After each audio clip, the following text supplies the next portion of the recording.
Well, hello there, ladies and gentlemen, boys and girls, children of all ages. I like how the music is picking up right now. My name is DB333, and welcome back to Hearts Round 4, The New Order, Last Days of Europe, as the Greater German Reich and Reinhard Heydrich, the Butcher of Prague. Let's take a look at who we got. We have Philip Bohler, Gunther de Alcuin, Hans Martin Schleyer, and Herbert Otto Gilla. Very interesting. Okay, so for no particular reason, we get a field marshal going. We'll go with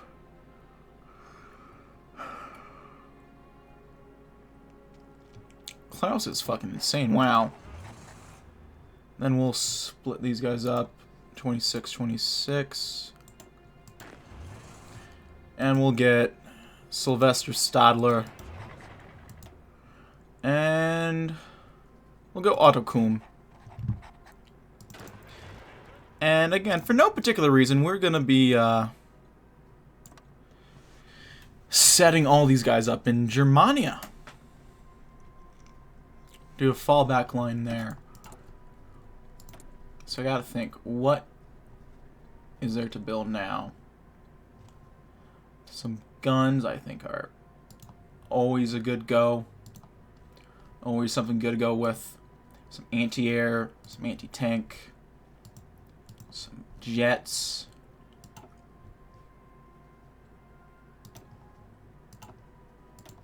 I don't know why they're going with the early models when they're outdated. That's a fucking AI for you, I guess.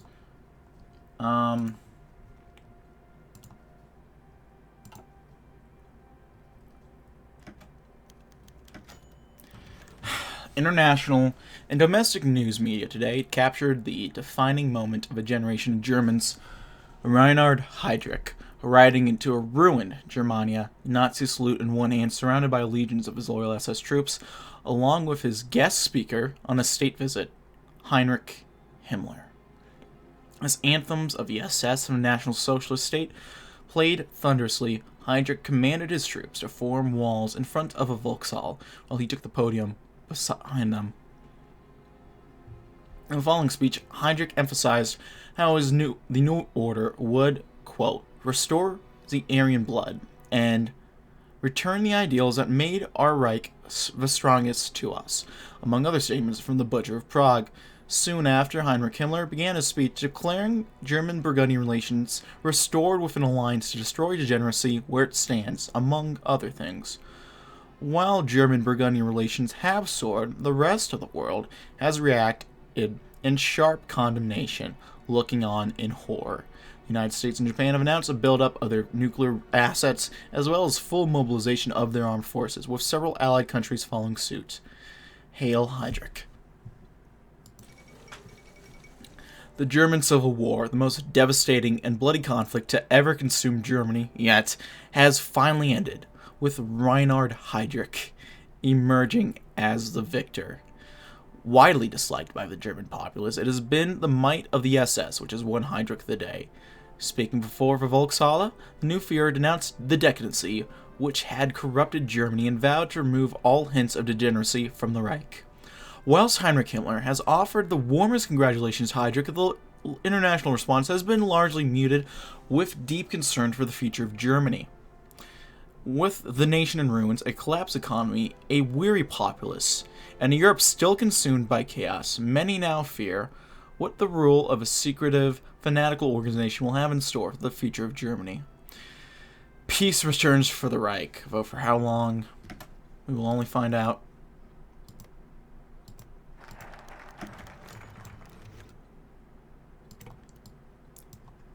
Geheim. PG D1 Berserker has been confirmed as a continued threat. Despite taking Germania and the Grossraum, our forces were unable to prevent their escape. This unit has made extensive use of its infiltration training, mostly avoiding detection. Aerial reconnaissance has been deployed to no avail.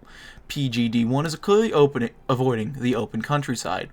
Forward Panzer elements are believed to have made contact and engaged in combat with a PGD-1 rearguard unit southwest of Germania. The precise nature of this engagement is yet to be confirmed, owing to the complete destruction of the units involved.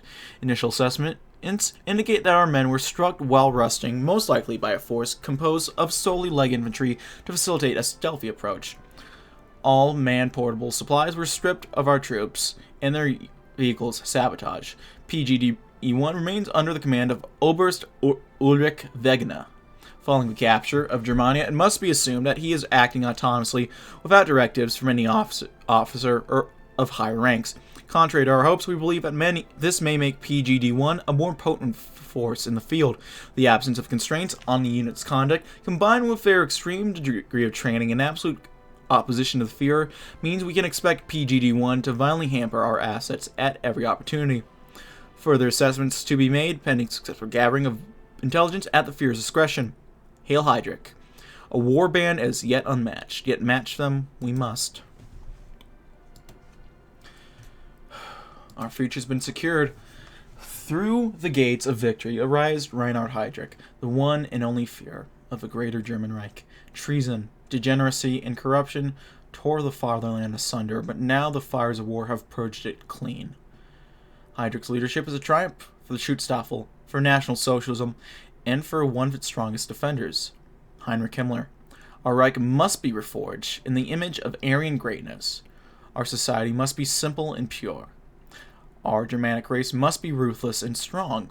Our future must be Spartanist and everlasting. The barriers of decadence have been annihilated, and a new nation awaits us all. Our future's been secured. Now we have orders from the top. Without the support of Reichsfuhrer Himmler, we would never have achieved our borderline miraculous victory. And as such, we must obey whatever he deems fit to demand of us. While waiting further orders from the Order Stat, we will continue transforming the Reich into a truly national socialist state. I mean, you know, the mass mutiny helped a bit too. But let's not worry about that. Let's get some more artillery going. Some more motorized, a bit more support.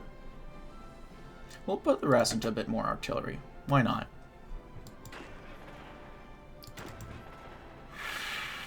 Yeah.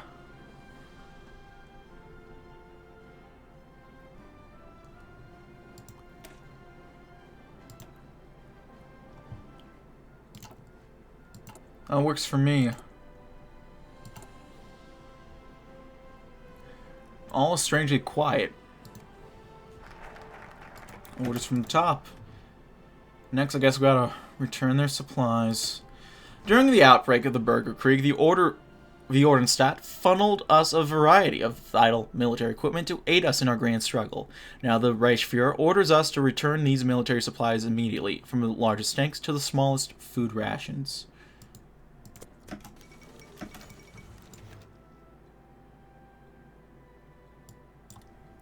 Loyalty to Herr Himmler is more than just simple obedience. It is a way of being, a way of carrying oneself in the world that serves the interests of Burgundy in the Aryan race best. When Herr Himmler suggests we target dissident groups more strongly, we must reorient all structures of state to utterly decimating traitors of the Reich. When the Burgundians send recommendations for the reformation of state into her natural Aryan structure, we must begin radically restructuring immediately for the good of the Aryan race. Of course, when true orders come in, we must do more than immediately follow them. We must become disciplined. Our benefactor orders us for the good of a race, and our race is defined by discipline and order. No questions asked, no hesitation. There is no room for that, not in the service of Herr Himmler. We await the request of Herr Himmler. Now, he may request demands of us, and it would be advisable to fulfill them. Oh dear.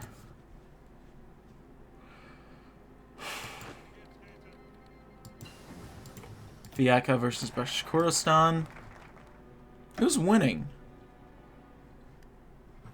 The front is.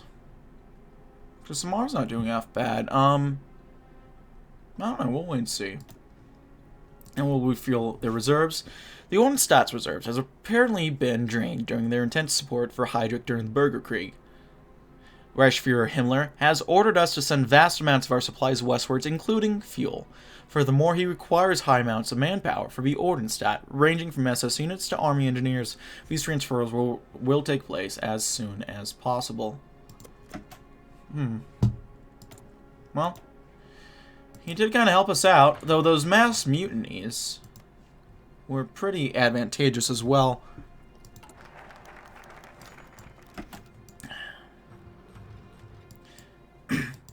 PGD-1 activity has died down throughout most of northern Germany, but activity in Pommern has intensified drastically. Our forces in Gau-Pommern face constant harassment, ambushes, and raids. Supply convoys consistently fail to reach our destination, patrols fail to report in, and our reconnaissance elements frequently go missing themselves. One of the few occasions when our forces have brought PGD-1 to open battle, the outcome has proven no better. Despite being cut off from major sources of supply, they have supplemented their reserves by pillaging our own supplies and being as conservative as possible. Results of open battle tends to be that our units offer heavy casualties on initial contact, then hold position to await reinforcements. While doing so, PGD-1's forces slip away, making gains at our expense alone. The situation in Pommern has deteriorated to the point where we cannot be certain of the feasibility of continued operations there. Civilian opposition to our authority remains high, in part due to positive perceptions of PGD-1. Crackdowns did not work as anticipated. The populace believe that they are protected from us by PGD-1, which may not be an incorrect sentiment. Our position in Pommern is therefore extremely precarious. PGD-1 has free reign over the entire Gau and will doubtless make full use of their advantage. Hail Heydrich. Perhaps the North cannot hold. Well, our true motive. After transporting supplies and men alike, communications with the Ordnungsstadt have abruptly halted. Reichsfuhrer Himmler and his subordinates have remained silent for over a week, depriving the Reich Ministry for Foreign Affairs of any form of contact. Not a single letter or phone call has come through to us, and we have received no further orders. Silence heralds only one of two things: the end or the beginning. Heydrich suspects something drastic is underway, but all we can do is wait.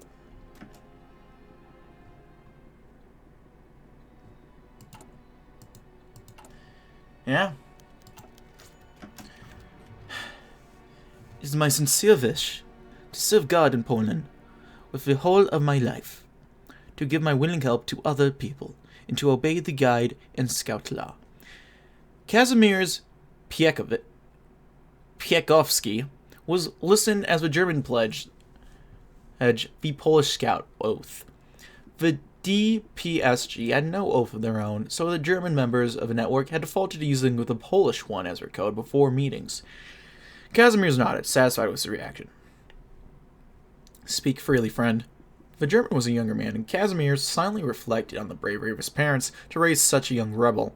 It's one thing to risk your life for people who are not your own, but to raise a child willing to do so in the midst of so much Nazi hatred in his school and streets was remarkable. The young German, clearly somewhat frazzled, began to speak. With the victory of Heydrich, many things have changed in Germany. The German Civil War has robbed the SS of the ability to maintain control over the overstretched Reich, including Danzig. I think that with proper preparation, we could make a move, sir. He spoke nervously, as if he was a bit friendly would be reprimanded. Kazimier's mind immediately began to race. He had friends in the Polish resistance, people he had known from his youth, and a few he had seen in the camps. He could contact them for aid. They had risen up while Germany was distracted. Was it so wild, he thought, so implausible for his own networks to do the same? As Kazimierz began to plot and plan his next move, the young German gave a scout salute. Kazimierz, already hardening his heart for the trial's head, returned it with a smile. You have done well. When all of Europe is free, I will see a medal on you, friend. The two parted ways, each returning to his home and his family a little bit brighter than he was when he left it. A scout is brave.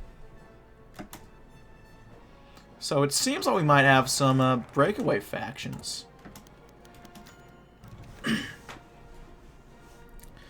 Germania was a city ever-changing, Heydrich thought. He stood in one of 1,000 streets in the world's greatest city and stared into the stone-cold face of Heinz Speidel.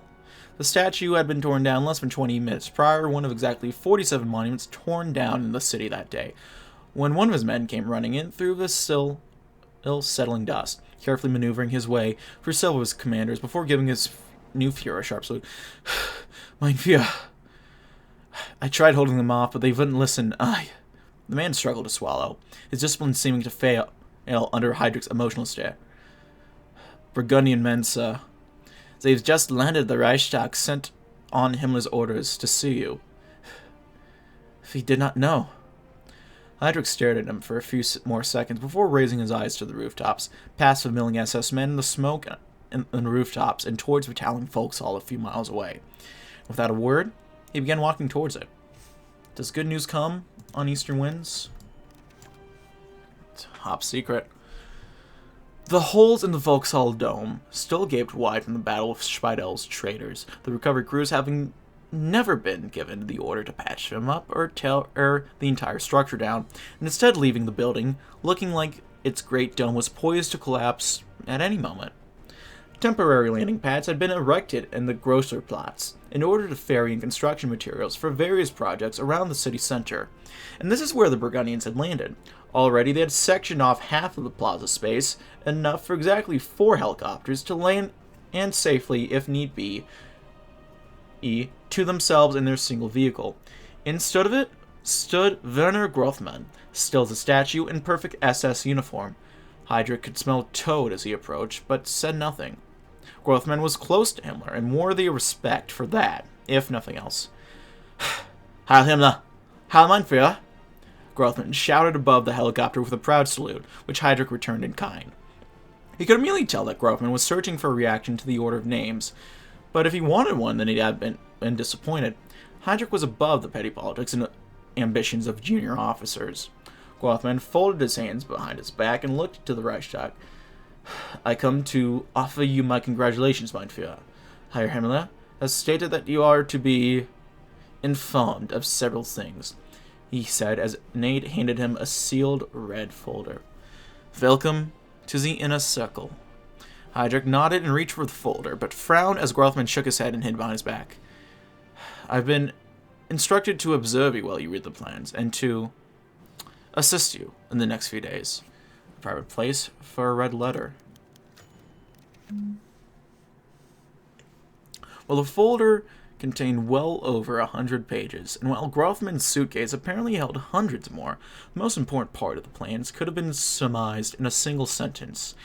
And in a show of German professionalism in the cold hearts of the SS, it actually was, proudly typed out on the first page after one push aside the top-secret stamped cover. For the betterment of the Aryan race, for the future of the Reich, for the victory of the Übermensch over the degenerates, action must be taken to ensure the failures of the past cannot prevent the victories of the future. Heydrich supposed it was a flowery way as any to say that Himmler's plan was to end the world. Grothmann had not said a word after they had sat down in the dimly lit meeting room, besides the order for his aide to hand Heydrich his briefcase. Instead, the man just sat and stared at Heydrich's face, blinking exactly 7 times every minute, besides one where he only blinked 6, in order to see if the puppet Fuhrer reacted with horror or awe. Instead, he got nothing, most likely as he expected. The only noise in the room, being the sound of pages shifting up under Heydrich's hand, was only broken when Heydrich looked up, and the clock striking 4 hours passed when they had sat down, closing the folder. When do we begin? For a better world. It was 7 hours later when Heydrich's day ended. 30 hours of observing demolition projects, construction projects, raids, negotiations, imprisonments, executions, rallies, musters, formations, planning sessions, and the endless fucking meetings. And after ordering his personal staff out, he was finally alone. He managed to take around 14 or 13 steps, who even cared anymore, when he retched on the floor. His good Spartanist dinner stained the carpet as he desperately tried to keep his breath squeezing watering eyes shut as his throat burned from the acid.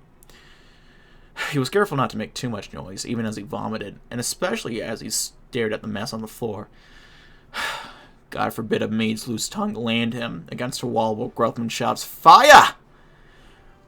When he finished towelling up the carpet and cleaning his uniform, he walked to the closet closest window and stared out from just behind the curtain to watch the helicopters fly in and out with their supplies.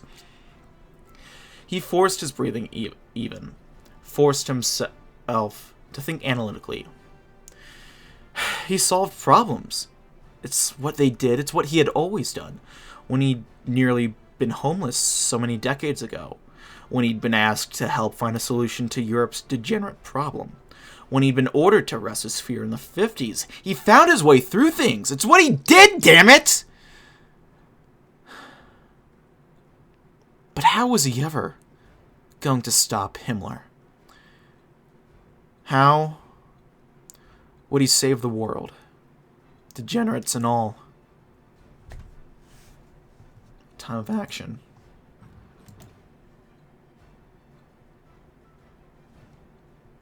Ladies and gentlemen,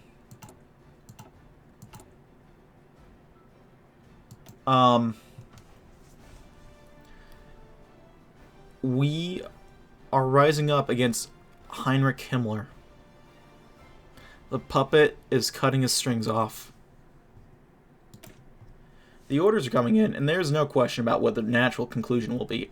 Himmler, with all the resources of Central and Western Europe at his disposal, is committing all efforts towards his end goal, the complete annihilation and destruction of all non-Aryan, and by extension, the world. For now, we must bide our time until we are ready to act. That means showing complete and absolute loyalty to Himmler. Failing to do so not only dooms us, it dooms the world. We must proceed with caution. Whew! I remember the first time when I was watching an Einstein stream, one of the devs. If you guys don't remember from it, and I read that line, I'm like, holy fuck. What? The demands begin. Alright, we'll do, we'll change this fallback order a little bit. Do something like that. Get some research. Maybe we can work on some engineering early. Yeah, let's do that. Unbelievable. Heydrich ran his hands through his hair. Massive increases to the nuclear stockpiles. More investments into Burgundy. Most bizarre and costly were the orders to create new bunker complexes throughout the nation. Before his very eyes, the plan was coming to fruition. Himmler was preparing for the beginning of the end. Heydrich stopped pacing and sat down in the otherwise empty office. Time was running out. A loud ding startled Heydrich. The clock in his office had just struck 11. He looked at the clock, then to order in his hand. There was much work to be done. The hour from 12. Ominous. And so we have SS bunkers. The bunkers are 0% complete. The bunker stockpiles are 0% full. Quality of bunkers are currently acceptable. We have 365 days remaining to ensure their construction or the consequences may prove fatal. And then we have our nuclear stockpile, 0% assembled. The quality of the missiles and warheads is currently subpar. We have 540 days remaining to ensure its construction or the consequences may prove fatal.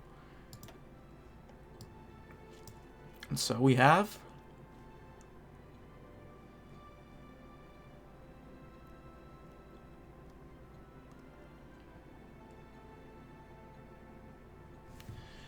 SS bunkers.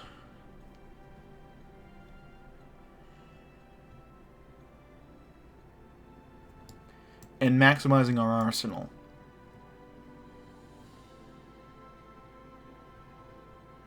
And all non-SS personnel involved with production will be liquidated.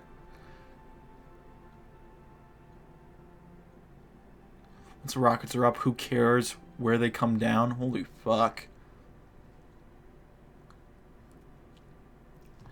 Now, this is fucking crazy. Okay, we'll begin focusing on speeding up bunker construction. The course of our race is set. The world must burn so that the shoots of the pure race can sprout from the ashes. However, we cannot simply launch our nuclear weapons and hope for the best, no matter the strength of our blood. The Aryans require their own Gimlet, where they might weather the firestorm that cleanses the world. Reich Himmler has selected the Alps as the most suitable location to construct the bunkers that will deliver us to salvation. Work must begin immediately. The less time we must spend in this benign world, the better? I don't know. Heydrich, what do you think? I don't know if he can't look at us in the eyes.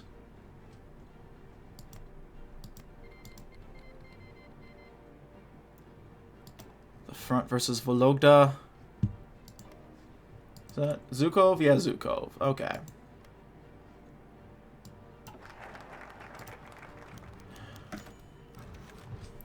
Sitting alone in his office late night, Heydrich cursed himself for opening the liquor bottle. It was a foolish endeavor and dangerous as well. If German people were to learn of his betrayal of Spartanism, they would surely doubt the convictions of their Führer. If Himmler knew, he would know that Heydrich's heart was already set against him, and any hopes of stopping his demented schemes would be dashed. And yet Himmler remained away in Ost-Paris, furthering his own directives in pursuit of his grand plan. How long until he would notice Heydrich's loyalty had begun to wane? How long until he would notice Heydrich's loyalty? How long could the facade be kept up?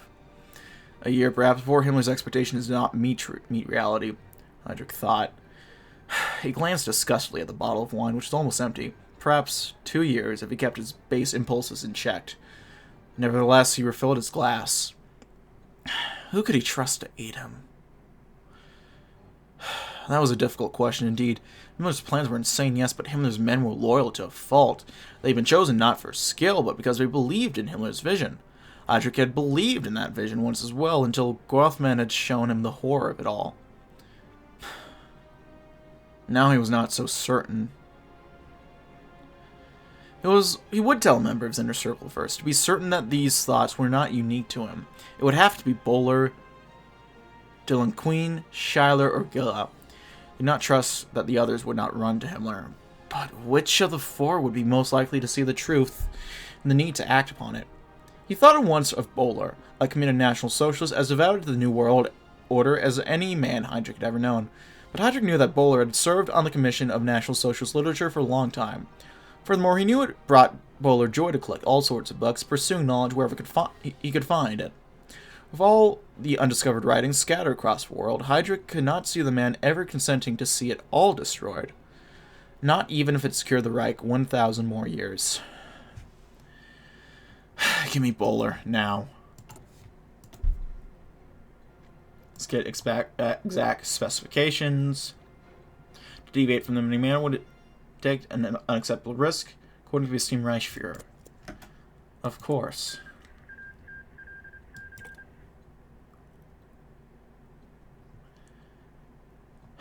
Scheiße. What are we going to do?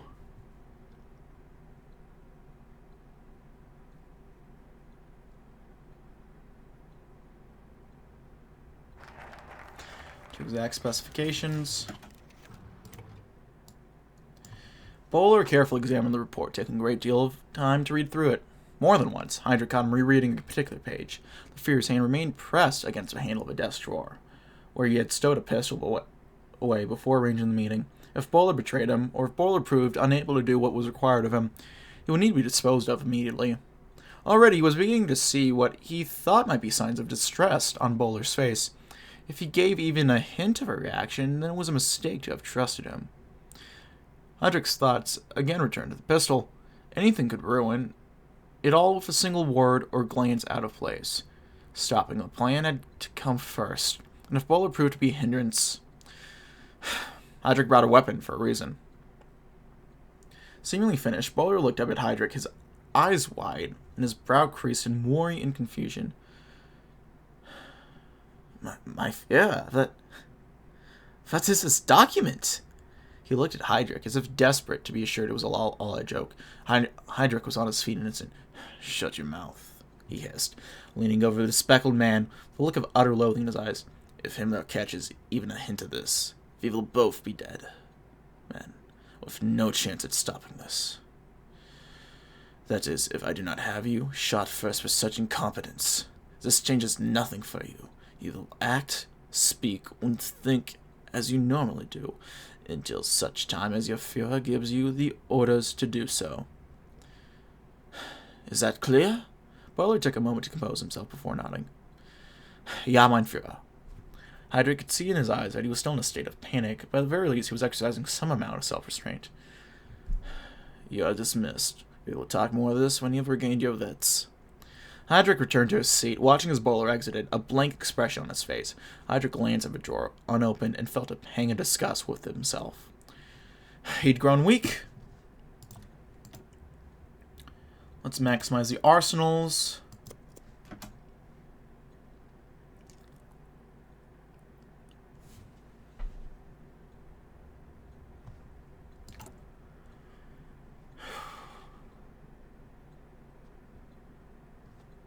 We have superb bunker quality, acceptable missiles.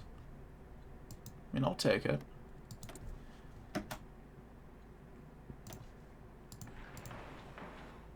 I don't think we want to build an Allsmark, actually. And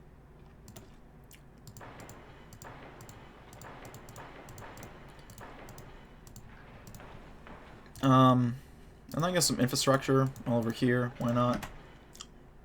I can't think of what else.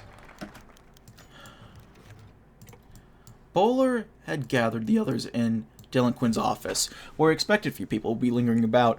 Any meeting in Heydrich's office, risk an eavesdropping guard or some self-important official storming in to demand a meeting with the Führer.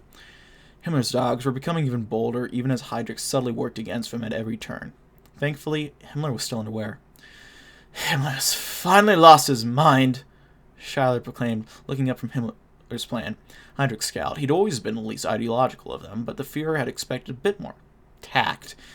Dylan Quinn looked utterly shaken as well, though he kept his mouth shut.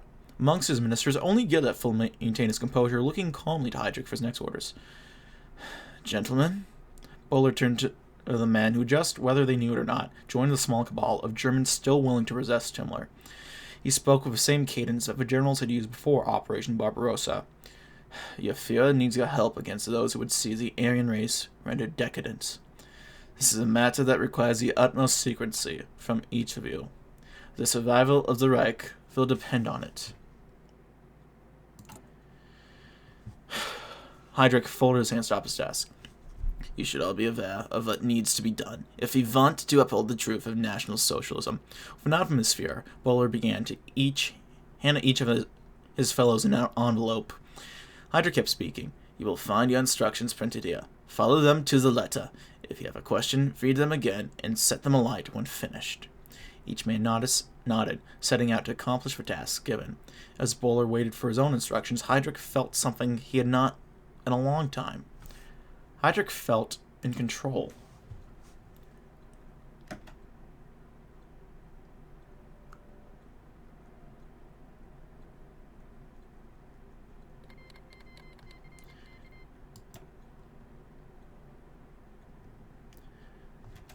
Alright, let's do shutting down the plants. Destroy the nuclear power plants. Nothing bad. Actually, we're destroying them. Nothing that bad will happen, actually. Now let's shut down the plants. Heydrich hoped that Gilla's trust in these men was not misplaced. He felt uneasy around them. The SS military, of course, were men he knew very well. Heydrich even respected some of them. Gilla's contacts in the here, however, seemed to make a mockery of National Socialism, and especially Spartanism. Almost all were fat, and one had been so bold as to offer Heydrich a cigarette. Gilla and Bowler were doing most of the talking, something that the Führer was thankful for.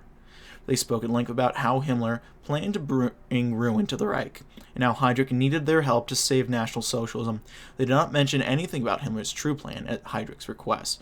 These men did not seem to require knowledge to be convinced. They were trying to work with traitors. These were not men who had seen the madness hiding behind Himmler's veneer of brilliance, but men who seemed to be willing to reject the brilliance at face value. These men did not care for anything that was right in the world, but for what benefited themselves. How could he justify working with them, even for the survival of the world? Heydrich was lost deep in his thought about this, having lost track of the long-winded conversations. His head elsewhere, he absently-mindedly set his hand against his leg. A sharp pain burned into him, and the Führer winced. Bowler looked back frantic. My Führer, are you all right? Heydrich dismissed him with a wave and an annoyed glare. That only served to draw attention to it. As Gill and Bowler returned their pleas, Heydrich stared down a now crushed cigarette in his hand. His mark still throbbed against his leg. He'd accepted it without a thought, when a year ago he would have instantly thrown it to the ground and ordered these officers shot. Who was Heydrich to doubt the integrity of others, when he'd been rejecting the Spartan way for weeks? Across the room, Gilla came to a deal.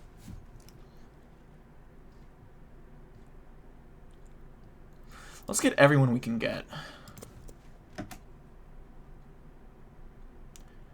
I'm guessing we can do a report to Himmler soon enough. What, 20% complete? That seems reasonable. Oh, Bennett's been elected.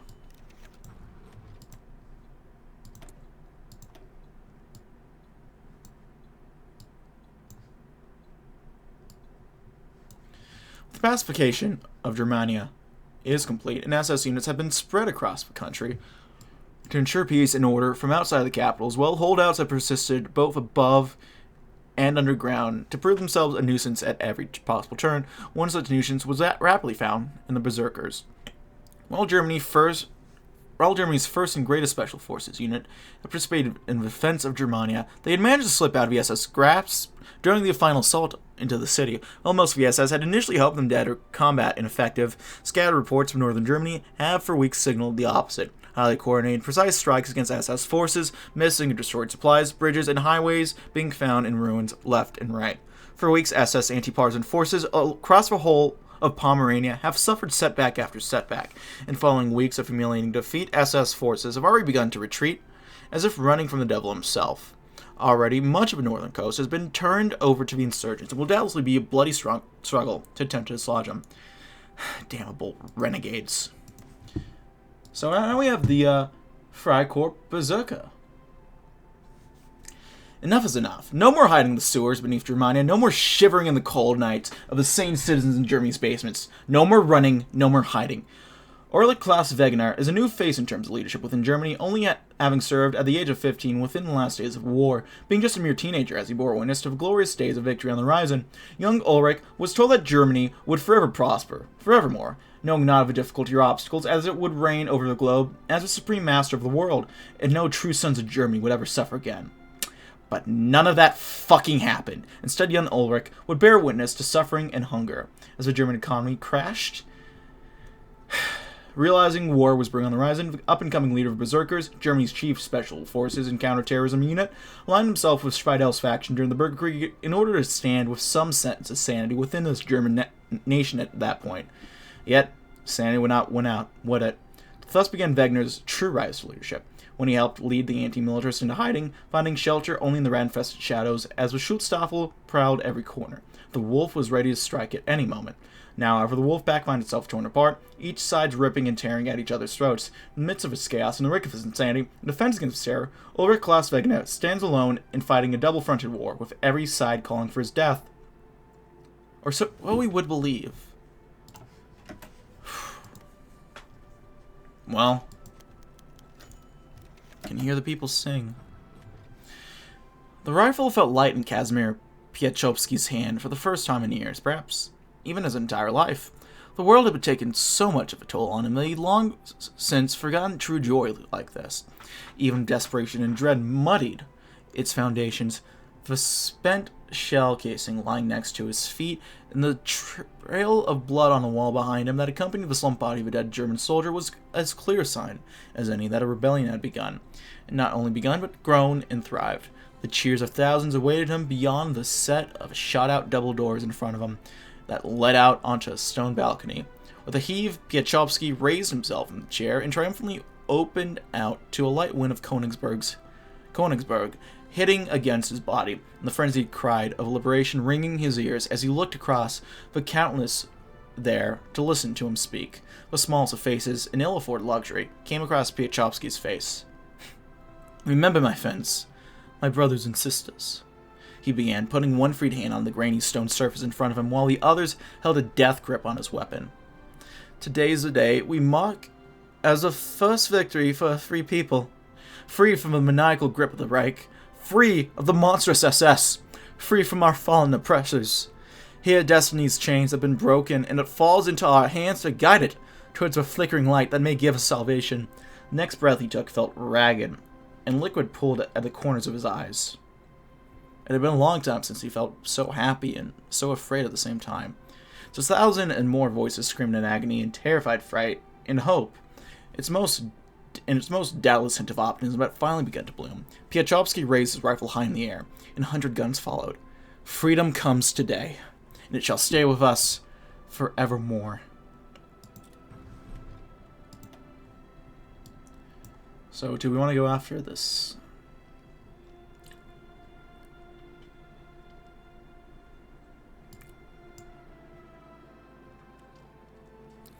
Are we going after the slaves? Or the renegades? I don't want to go after either. We'll do the soldiers. Panzergrenadier Division 9's Berserker, supposedly the finest division of the Heer, has risen up against the rightful Führer.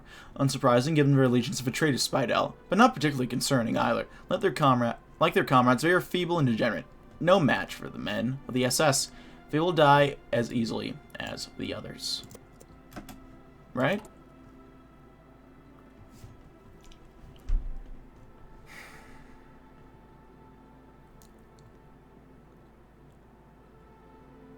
Right?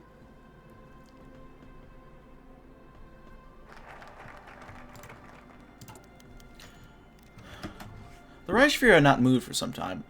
Troubles ran deep in his mind, spurring the fangs of doubt to not the once concrete certainty.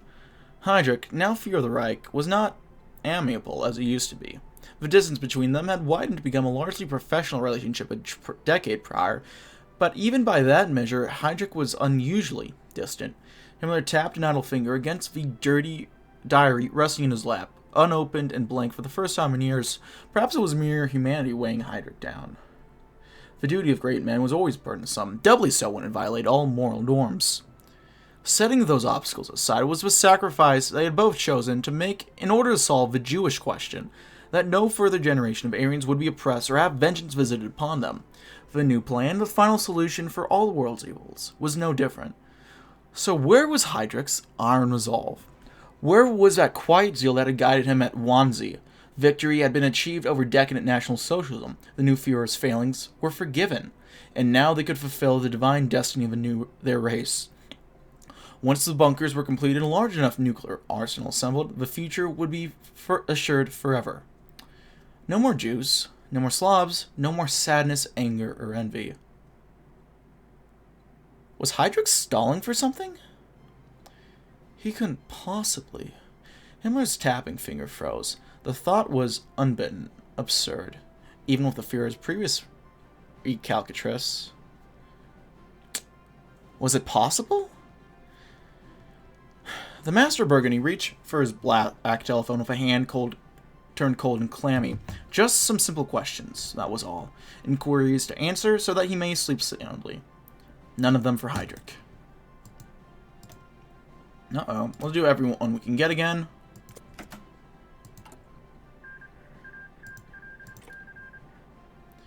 Let's take a look at...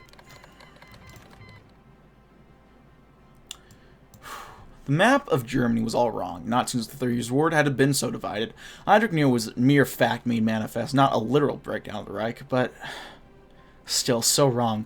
Lines had been drawn in black ink around natural borders and the edge of Gauls, delineating the zones outside control where a united state had once stood. Names were sprawled across the paper in bright red. Erische Volksfront, SS Ordnungsstaat Lothringen, Lebensrader Heinrich Himmler. Messy scrawling, it marked where the map had been updated in a hurry as a situation deteriorated. For a capital, he possessed the charred carcass of a half-finished city and a patch of land short on industry and agriculture alike. The zone of his rightful territory was split and scattered. An industrial zone here, some garrisons, a few gallows still lined up.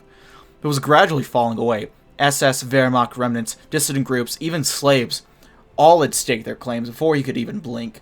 Even the SS, by law his army alone, was engaged in mass mutiny and separatism. Months spent fighting a horrendously destructive war against degeneracy. Millions dead. The Heimat in ruins. History looked as though it might repeat itself after 5 damned minutes. God, on the outside, Germania appears whole, but on the inside, battle lines are being drawn. Oh, it begins. Lebensrader Heinrich Himmler, SS Oberleutnant Westfalen, the Deutsches Reich,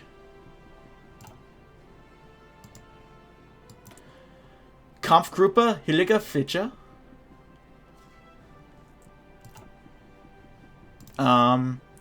the Freistaat Preußen, a second salute, Jesus. Oh shit! Is that the guy from Führer Reich? Is that Adam Dressler, everyone?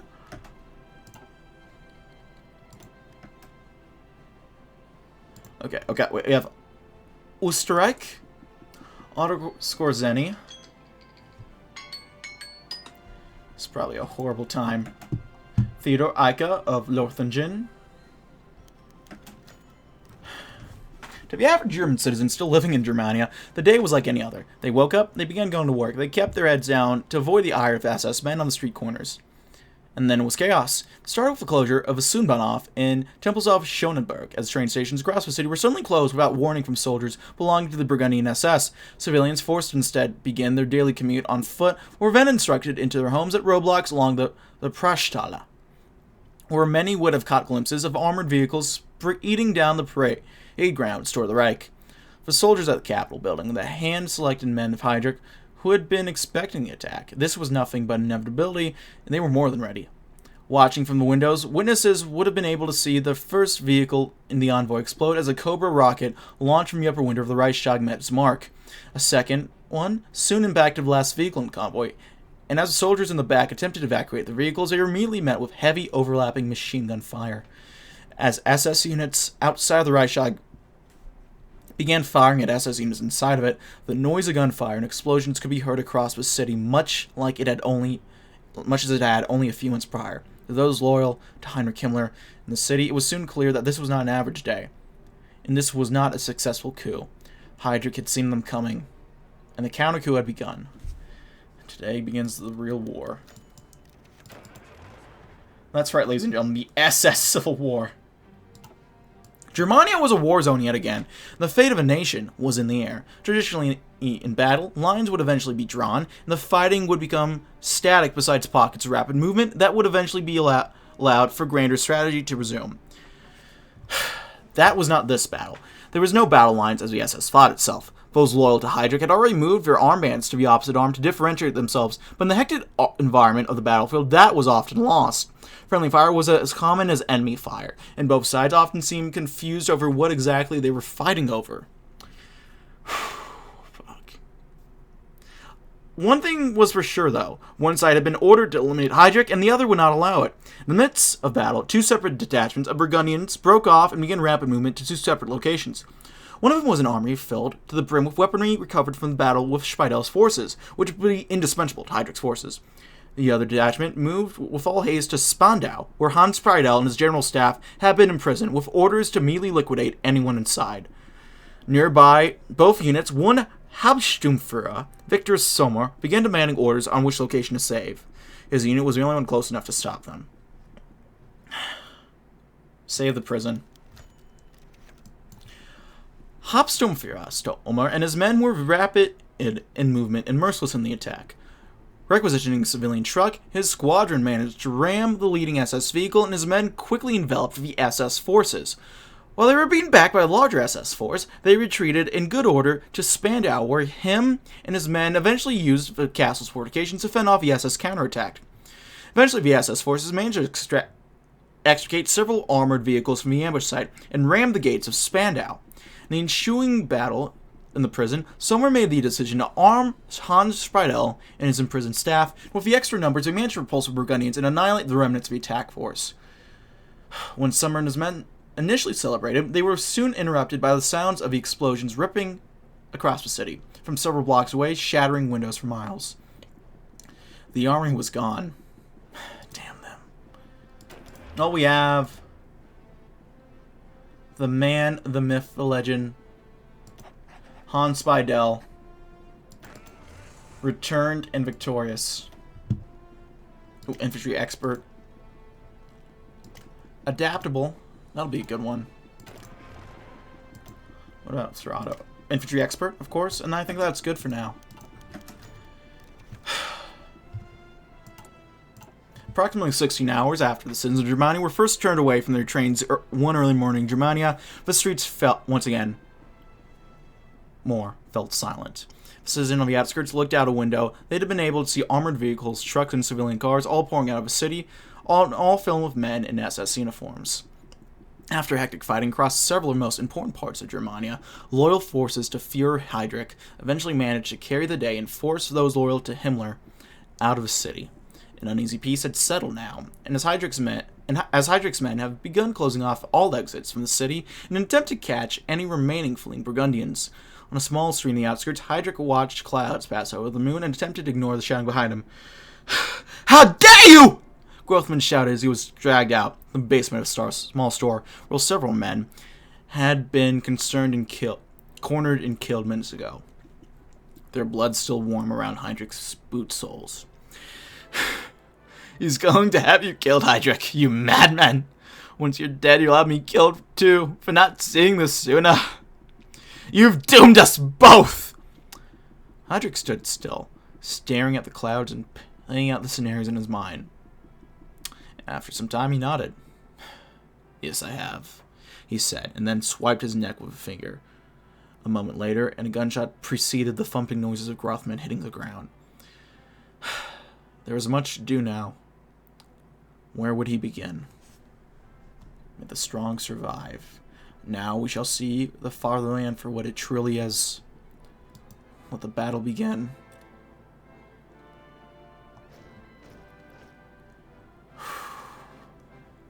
Ladies and gentlemen, we're about to save the fucking world. I shit you not. This is...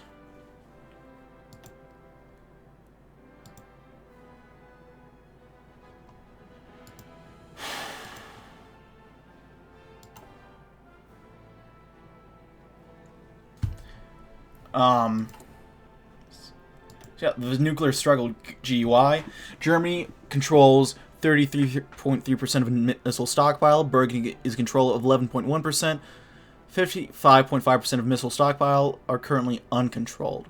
So this is the German. This is the SS Civil War, or the Second German Civil War. We have Reinhard Heydrich. It all seems so simple not so long ago. The Reich was floundering in a sea of degeneracy, crying out for a savior.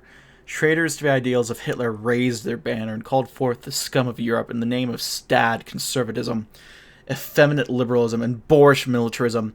Only Reinhard Heydrich stood for what truly mattered. Only Heydrich and his Burgundian backer. But it wasn't meant to be. The cause for which Heydrich fought for was a falsehood, nothing more than a cover for Himmler's true goal of purging the world in a nuclear holocaust. There would be no long peaceful reign of the Führer's Germany, so desperately needed, bringing an end to all degeneracy and weakness. The fatherland would burn like all others in the name of Himmler's mad schemes, succeeding where none of Germany's imagined enemies ever had. Himmler's treachery had upended the new order and brought all that Heydrich ever stood for into doubt. And yet the Führer would not balk. As ever, he will do what must be done for the Aryan race, for Germany, for all mankind. Reinhard Heydrich must destroy Burgundy and end the deranged aspirations of its renegade Reich Führer. Ladies and gentlemen, Reinhard Heydrich is going to save the fucking world. Oh my god, this is insane. What the fuck?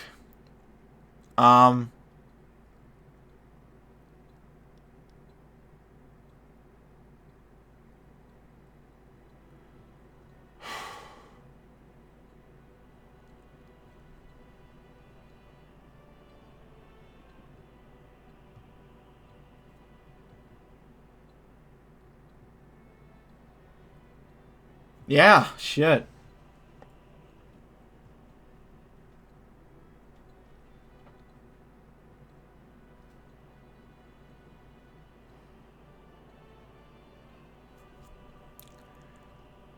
This is...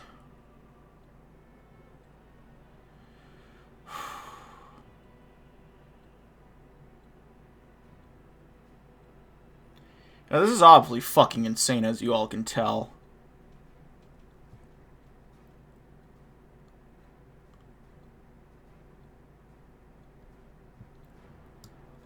I don't know.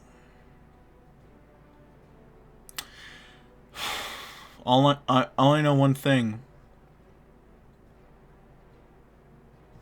The game begins. Nothing is the same anymore. The revelation of Himmler's plans has thrown all that we know into doubt. No longer can we be certain of our race's divine destiny, for our quests and trials over the past 30 years have come to this, the apocalyptic vision of a madman. But Reinhard Heydrich is not a man to give to hesitation. The new Führer is sworn to defend Germany and the Aryan race above all else. The deranged Reich Führer will be dealt with in the same manner as all of our foes, with ruthlessness, cunning, and strength beyond compare. The battle for Germania is won. Now begins the struggle to secure the fate of the world. Holy shit. This...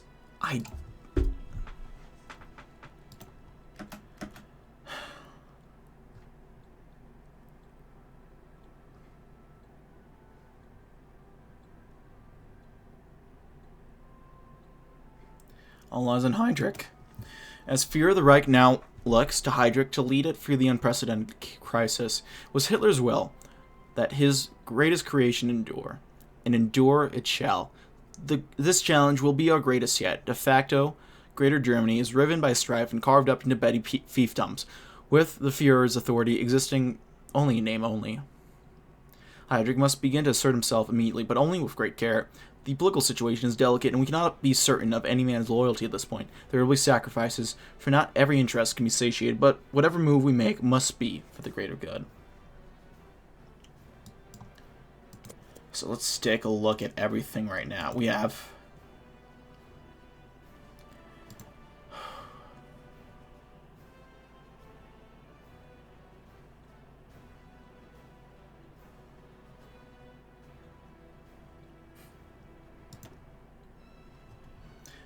Himmler doesn't have his focus tree anymore. Shit. Let me take a look at all these guys. We got Schwarze-Bahn. Oh my god, what's wrong with your face?